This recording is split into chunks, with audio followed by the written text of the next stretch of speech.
Guys, welcome to the next episode. Today I'm going to be sitting down chatting with Vicente Cavalcanti from Southside Brazilian Jiu Jitsu in Burleigh Heads in the Gold Coast.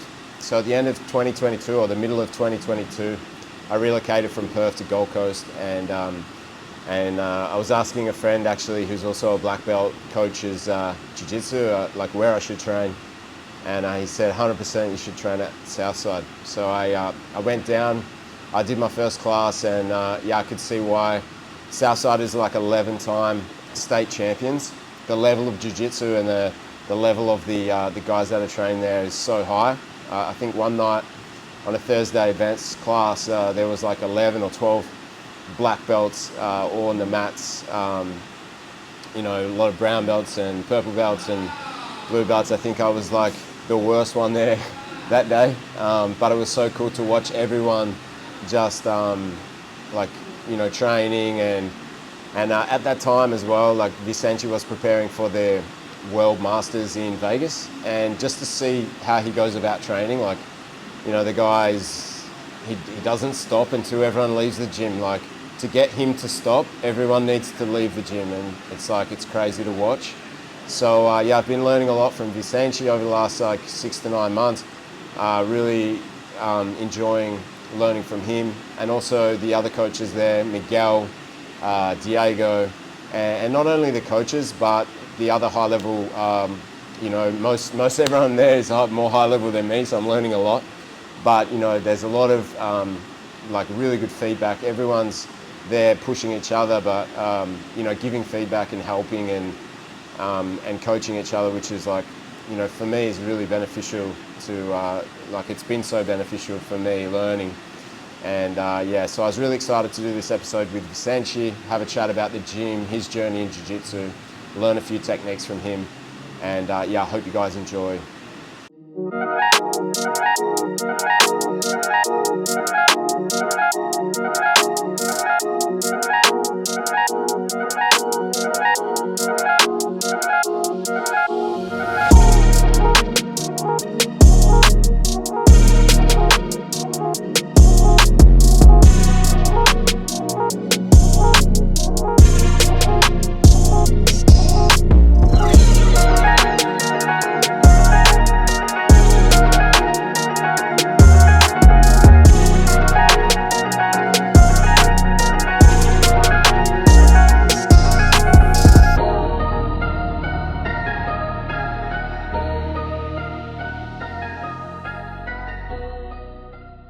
Your first exposure to jiu-jitsu, when did you get started? When I started? Yeah.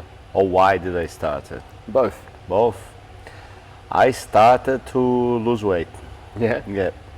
I was 18 years, a little bit chubby, and that was back in 2000 in my hometown, Uberaba, with my coach, Professor Mauro Schwenk. Yeah, and the goal was to lose weight? To lose weight, 18 years old, yeah. And then what happened after that first sort of class? Man, my first class I did, I fell in love, and then I never stopped. Since I started, I never stopped. I never miss class. I used to probably miss class when it was end of the year, I have to travel, or carnival in Brazil, But I never miss class since the day one. Yeah. So when did the goal change from losing weight to just wanting to be good at jiu-jitsu? Probably my first class. My first class, I kind of surprised myself. I started a few guys the same day, friends of mine. And the first class, actually, I didn't start with Mauro Schwenk. I started with this coach called Luis Henrique. His nickname is Pitbull. He used to do university in my town, and you have these common friends, and he started to teach this place. But he did actually one class in this place, and then he moved to he used to train with Mauro Schwenk. So he started his project, but then my Mauro Schwenk started open on gym close to him, so everyone moved to the same place. Gotcha. And then, it was pretty good. And then I have my first competition with 2 months training, and I lost, but I lost for this kid. He's one of my best friends until today. One of my biggest rivals as well, like healthy rivals. And then he was green belt, I was white. And then he beat me by 4 points against 2. But he was training for like almost 2 years. And then I said, man, yeah, you know, I'm gonna keep going. Yeah, it was fun. Yeah, awesome. And how many times did you compete with him after that? We compete, sorry, it's 3-2 for me now. But man, it's funny because, you know, like he's a lawyer. His life went another way. My whole life jiu-jitsu, you know, like he's a lawyer, have family like I do. So he does more for hobby. Yeah. My one is my professionals. But me and him, when we are back to my hometown, and me and him have a chance to roll, even though like he can be super tired, I can be super tired. When me and him crash, man, we're going like everything. It's war. Yeah. It's still the same. Still to and this guy is solid. He's very strong. So yeah, he helped me a lot. If it wasn't him, I probably pushed myself as much as I did in the start. We used to fight training. Like I used to teach in lunch class in my hometown. So every time he show up, you know, like someone come in the gym, you keep like, you know, like start get tense. So he pushed me to be better fighter. Yeah. Awesome. I'm thankful to him. And what was the like journey from there? Did you train at another gym because you? Man, so like I said, my coach Mauro Schweng, he's from Rio, but he used to teach in Uberaba in my town, and man, he has one of the best crews on around, like all the series around. Used to win every comp. But when he gave me purple belt, and he moved to Portugal. So I have 2 choices. He said, you're gonna start teach lunch class, and another guy teach the night class. I never teach any class. I didn't have any experience. And we didn't have online classes, like YouTube, all these things we have today. So it's, what I used to do, I used to go in seminars, you know, like I have a friend, I still have these magazines. He bought some magazine from Japan back in the day for me. Like we find like some old DVDs, some books from Renzo, like, you know, like Whatever you could find. whatever I could find, and I started to create my system. This was in back 2004. You know, wasn't what I still learn. You know, like we still in jiu-jitsu still learn, but back the day I learned like I have to learn everything. I didn't know nothing. How to teach, how to deal with people, how to deal with students.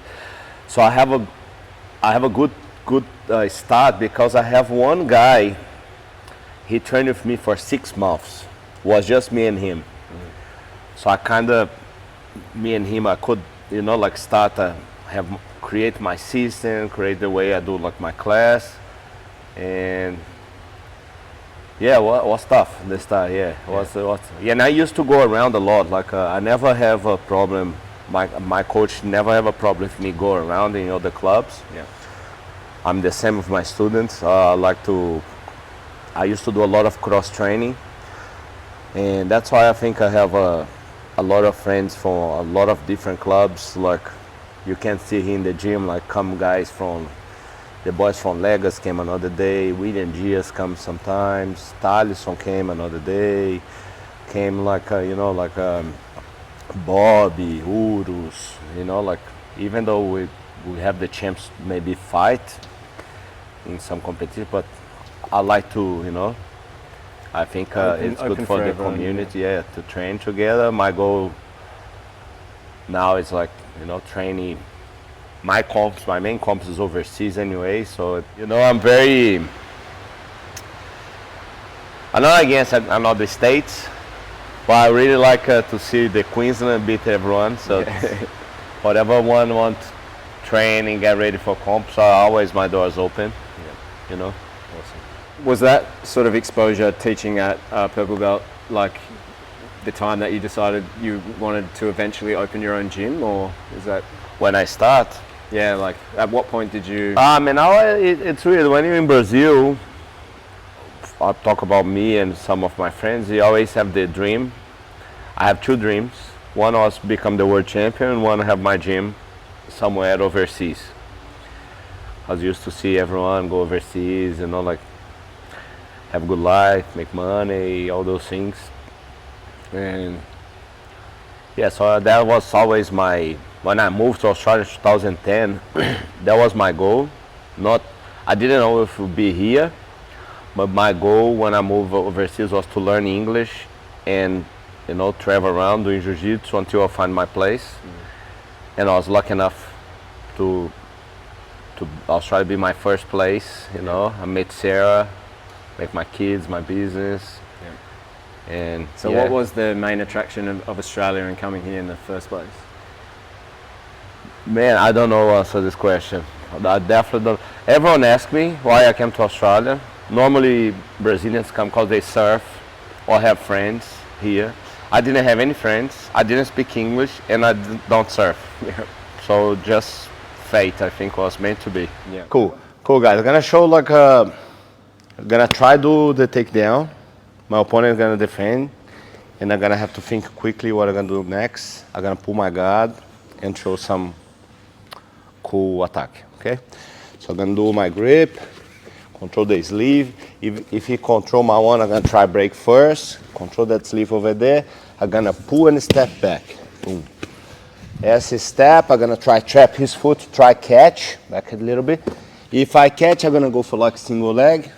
If you step back, I'm gonna step forward and play my guard, okay? I'm gonna switch this grip here for the ankle, and then my hook gonna go behind his ankle like so, and I'm gonna open up and push, boom. Come up, try do my knee cut. Jake gonna frame this leg here against my hips, which is very annoying. So I'm gonna use this hand here on the pants. I'm gonna switch side. Boom. As I get here on top, I leg drag, block with my elbow, start put pressure. I'm gonna underhook, and then as he turns, slide my knee in. One hook, second hook. Boom. Good. Do the grip. A few ways I like to break it. You can go on the wrist, boom. You can go on the sleeve, boom. Or sometimes you can, if the guy is too strong, you control your collar and the sleeve and push one each way, boom. And then I come back on the grip.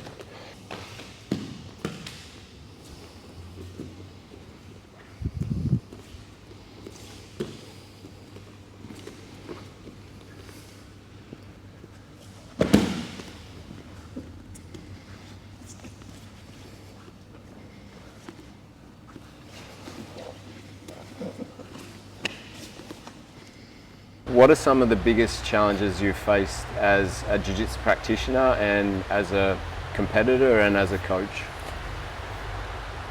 I'm gonna answer that in one go because I'm the coach, I'm the business, and I'm the athlete, and a father. So I'm trying to do everything as I can, and it's hard. Like I get tired, I'm a human being. Sometimes when I prepare to fight, I get stressed. Maybe I snap someone, and I'm blessed to have everyone around me, all my coaches, all my strength conditioning coach, my wife, my students, that everyone is. I think people know who I am. Even though some days I'm stressed because I'm training hard for comp, so people support me as much as support everyone here in the gym, which it's it's a bless. And deal with the business, teach. I was talking about this yesterday. Teach is pretty easy. I think the hardest part is deal with the business, like deal with the backstage, the part people don't see it, and of course the competition, the stress modes, the diet, training, always like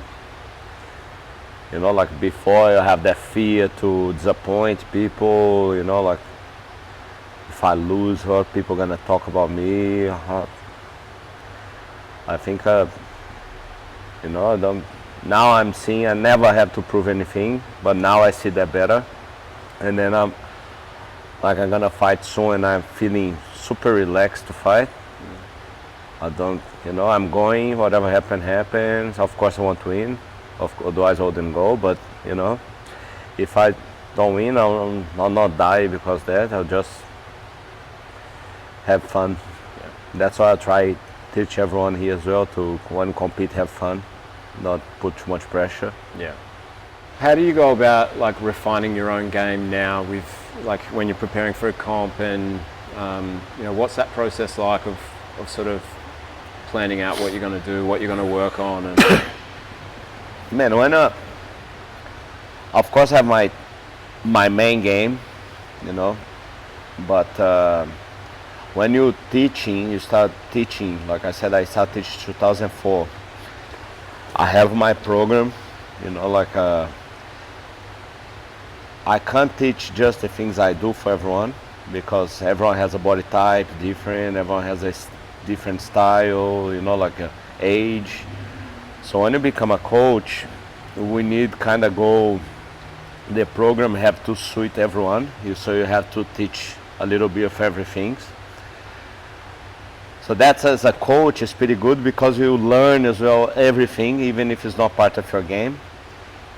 And I don't think anyone in the world can say they know everything in jiu-jitsu, because they don't. But more you train, of course, more you know. And you know, like today I can say, I'm not saying I know everything, of course, but today I have a knowledge of different positions. Like you know, you have to be aware of all the guards that exist, all the paths that exist, and then you don't need to be expert in everything, but you need to know, especially as a coach. So if you, as a coach, I'm knowing this, help me to my fights. You know, it's kind of cycle thing. Yeah. Yeah.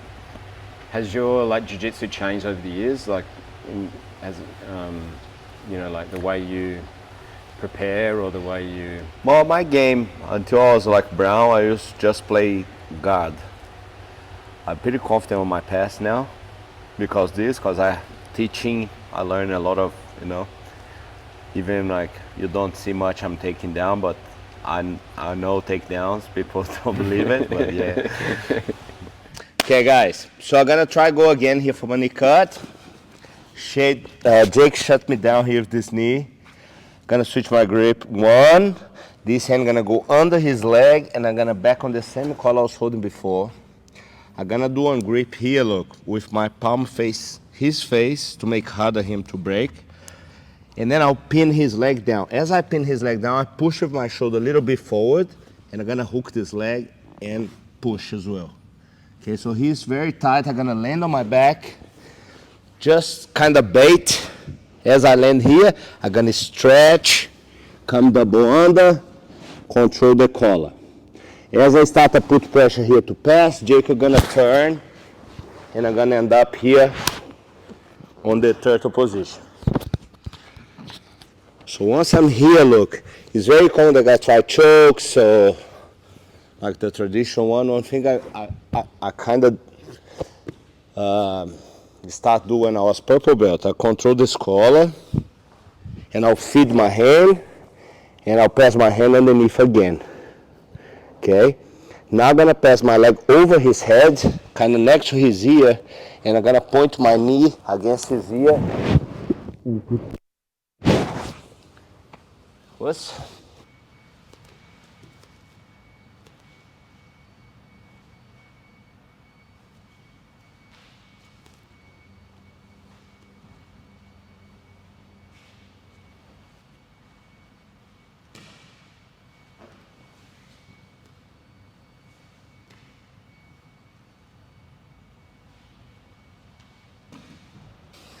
What's? Call this the VC choke. What advice would you give to someone that's just starting out in jiu-jitsu? Man, come as much as you can to training. Be patient. Open your eyes and your ears to learn. You know, don't have ego to don't tap. Everyone tap. I tap every training. You know, like if you don't put you in wrong positions to start improve the area you're not good at, you're never gonna improve. So if you come with that mentality that you have to win every single train, which is good, but you're gonna just improve what you're good at it. So you need to like training things you're not good at it, and then that's my advice for who is starting. Try learn from, develop your game, your main game, but also try learning other things and come as much as you can. That's it. What do you think some of the most common mistakes are that people make when they first start training? They first start training, they rush the process, because jiu-jitsu is like if you're a baby and you start walk, so you can't start run. You need to start slow, you know, learning everything, follow the program the coach has for you, and you know, accept things. Like sometimes you're gonna roll with guys higher level than you, you're gonna get beat, and come next day and learn, get beat again. Probably gonna get beat for a long time until you start beat people, and then you just, you know, be patient. What role do you see competition playing in like someone's development in jiu-jitsu? Man, I have a lot of students here. They better in training than in competition. You know, the competition. What I like to say here in the gym, when we go compete with the whole team, I don't choose just the best guys from the gym. I tell everyone to go to have that experience, not just on the mat, but also, you know, like with the whole crew together, everyone corner everyone same shirt, that vibe, you know, like camaraderie. Yeah, you know, like it's like a soccer team, you know, like people in the stadium. It's nice, so it's good to be part of that. The competition, man, I tell everyone here, the training is much harder than the competition. So when we train here for getting ready for comp. When you get in the comp is the fun part. It's supposed to be fun. But people put too much pressure on their head sometimes, and that's a problem. And then the competition is good to improve, but it's not the main thing. You know, like I said, have guys training better than competing, have guys compete better than in training. They kind of know how to deal with the nervous, the adrenaline, so they can compete better, but in training they don't that great. So it's the competition more just to test yourself, test if you're against another clubs, you know, be with your team. Yeah. What do you do outside of the gym in terms of keeping yourself healthy and Sleep. No. No. Man, I wish I could do more, but man, I'm getting old. That's the truth. I'm 40 this year. I used to run, I used to swim, I used to ride my bike, do weights, you know. I do weights twice a week, maybe 3. I like to swim, you know.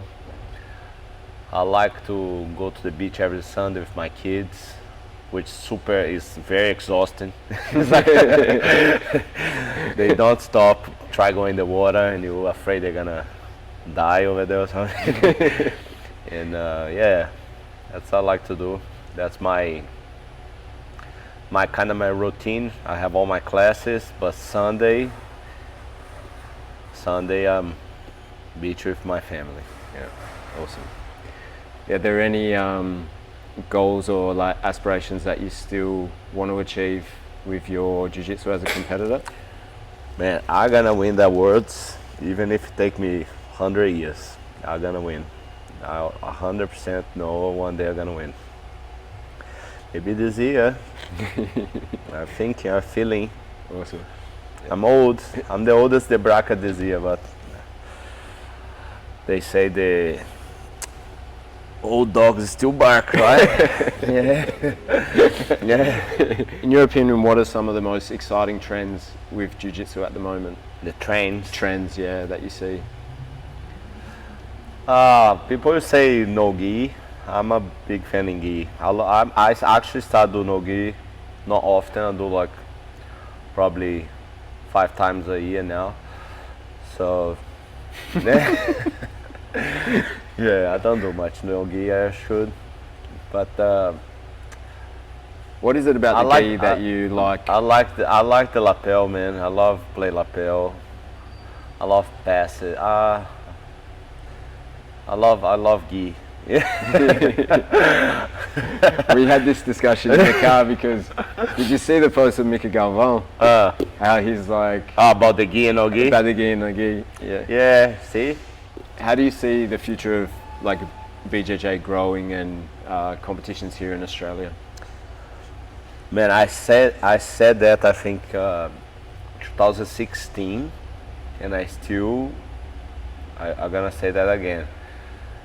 Man, you see so many kids training in Australia. It's like so many kids, so many comps for kids, the support the parents does for kids. You know, I think you can start to see now some kids used to be a kid, now it's not kids anymore, they're adults, and more is coming. And I reckon you can see some of the kids we have here. You can see, man, those kids, I think, is the future. The future is very bright in Australia. Southside is even brighter. And yeah, I think you definitely gonna have some world champions come from this new generation, I reckon.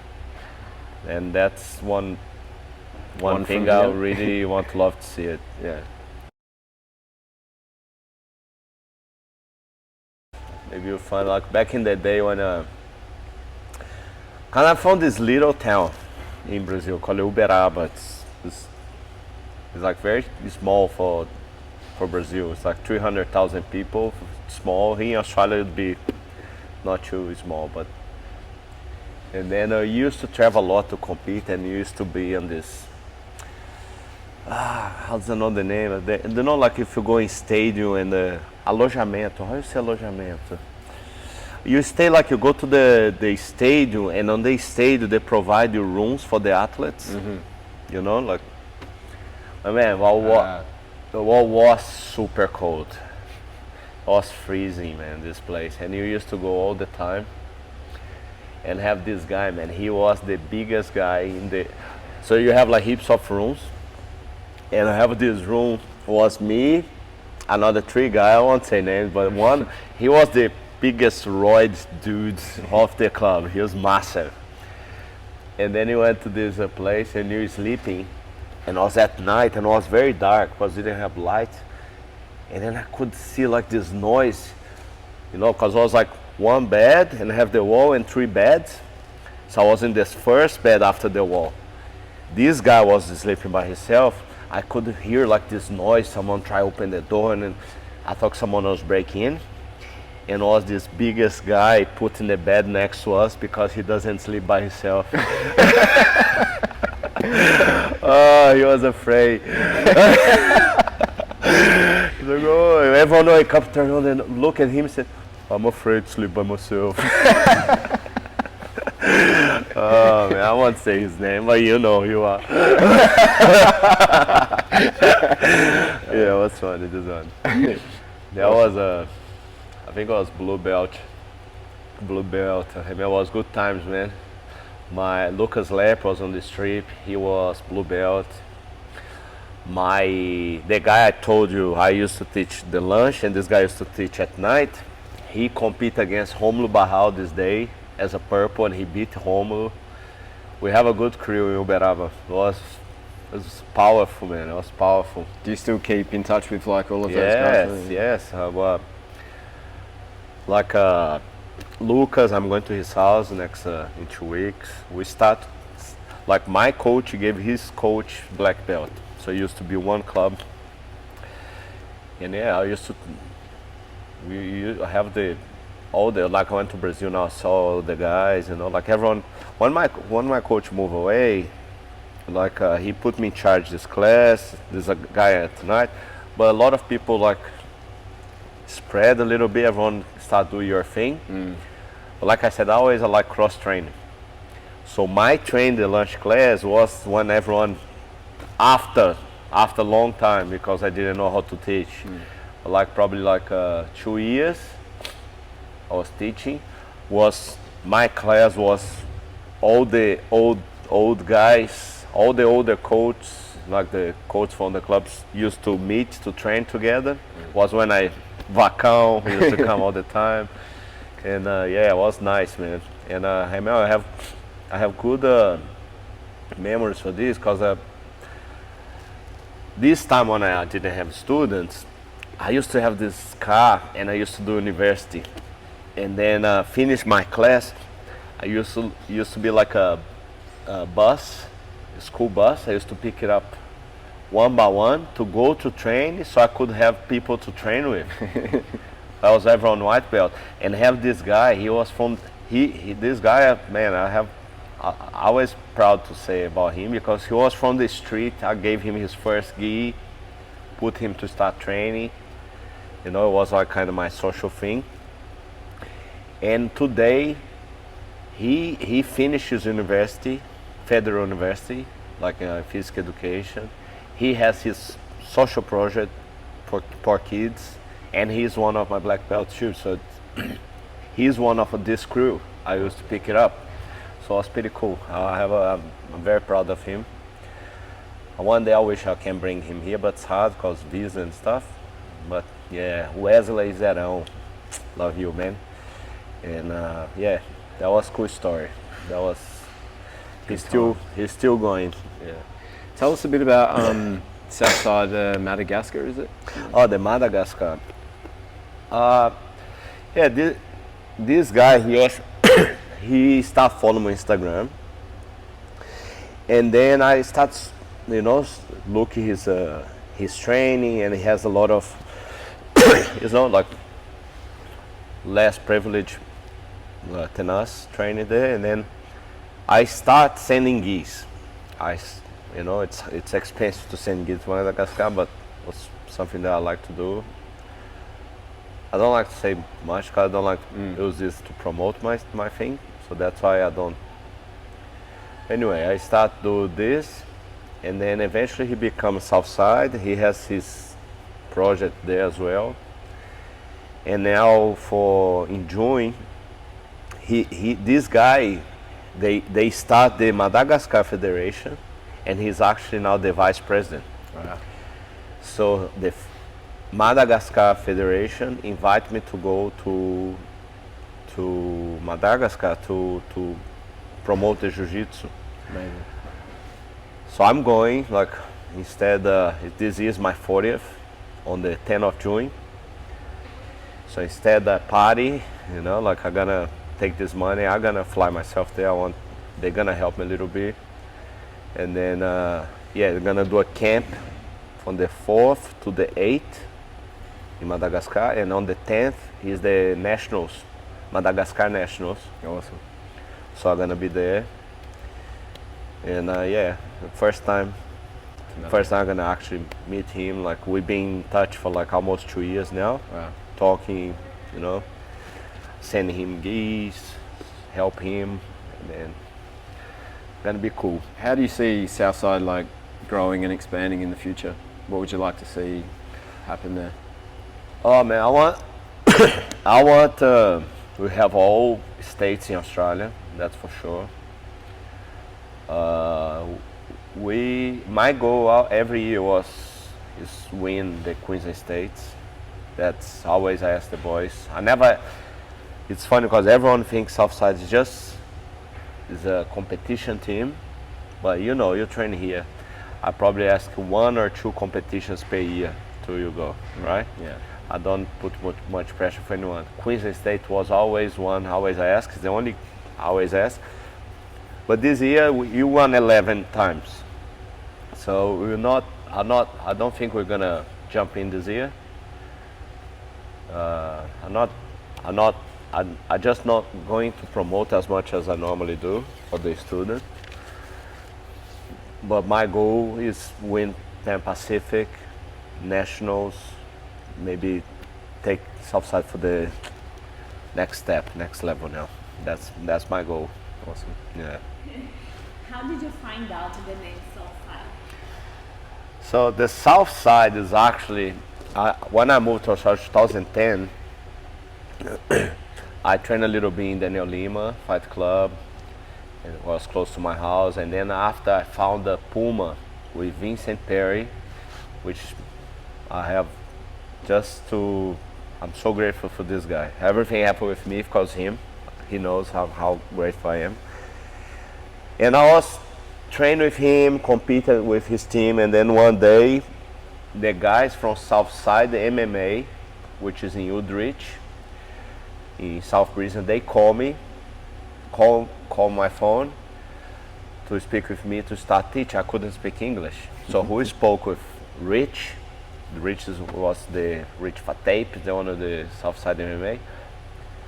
Vincent Perry spoke with him and like spoke about me, how I am, all those things. And they invited me to go there to do a train with me to see how it looks like. And then I went there one day. Was this Maori church. Used to take the chairs out, put the mats, and was just those island guys. Was huge, man. They're huge, tough. So that they have the Alec, which is one of my second black belt, I think. Have Pasha, my first black belt was there. He was brown belt. Have Shan, heaps of guys. And the gym used to call Southside MMA. And then Rich sold the club to Go Health sold to Good Life. Between that thing, I opened my gym in Burley. Used to call Southside MMA. This in 2013 or 12, I don't remember. And then when he sold the club to Good Life, I bought his part, because it was me and Rich here in Burley. I bought his part of the gym, and because I don't offer MMA, I changed the name because Southside MMA was sold to Good Life, so didn't have that name anymore, was Arena. And then I create the name Southside. I keep the Southside, but put Brazilian Jiu Jitsu. And that brand is the brand I created, it's my brand, but we came before was Southside MMA. So that's how came the Southside. Everyone said, oh man, but you're not Southside anymore. I said, Gracie Barra started because it was in this neighborhood in Brazil called Barra da Tijuca. Now Gracie Barra is everywhere. So it's just a name. So not just a name, it's my baby. My baby. I'm gonna tattoo that here. Yeah. Awesome, man. Thank you so much. I hope I spoke well. People understand my accent. I told Gabby you didn't roll today, you wanted to look fresh. Yeah. No man, I wish I trained. Was good train today, you guys. Okay guys, so we're gonna work on this. I'm gonna go for the warm guard, but my opponent is gonna step back. So I'm gonna have to think quickly again, and I'm gonna set up my squid guard, okay? So normally, I always hang on that lapel. I'm gonna try control the ankle. I'm gonna push his leg away. My goal would be come here and feed my hand. But Jacob saw that coming, he stepped his leg back. So straight away, look, I switch my grip and I spin. But as I spin, my foot have to be outside here of his collar, and I'm gonna do my grip with my palm face down. Okay, it's stronger like that. As soon as I get here, normally the guy on top gonna put this pressure. Okay, and one of the first reactions the guys normally try to do with me Normally, he tri-step this foot back. And that one. No, this one here over my head. As soon he does, perfect. Boom. I'm just gonna come up. I can just switch. Boom. Stabilize my side control. So if he stay here, what I'm gonna do, I'm gonna push him forward a little bit and then roll. Boom. Okay. Here it's hard for me to come up. I'm gonna open my elbow, come up, then get high. Whoops.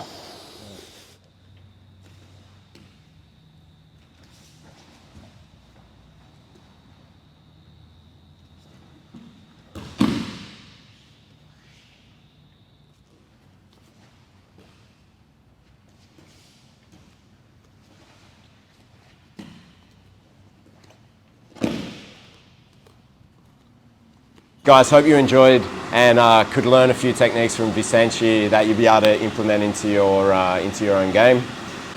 I was preparing for the Noosa Triathlon and I got the opportunity and recommended to go and check out Legacy in the Sunshine Coast and train with Lucas Santana. And got the chance to sit down with Lucas, learn a few techniques, talk about his gym and his journey in Jiu Jitsu. So I'm really stoked to bring you another one of these episodes with Lucas Santana next month. So stay tuned for that. Drop us a comment, let us know what you want to see more of in the videos. And yeah, I'll see you. Whenever I say next episode, I feel like some Dr. Dre and Snoop Dogg music should just start playing. But I'll see you guys in the next episode. And yeah, looking forward to that one.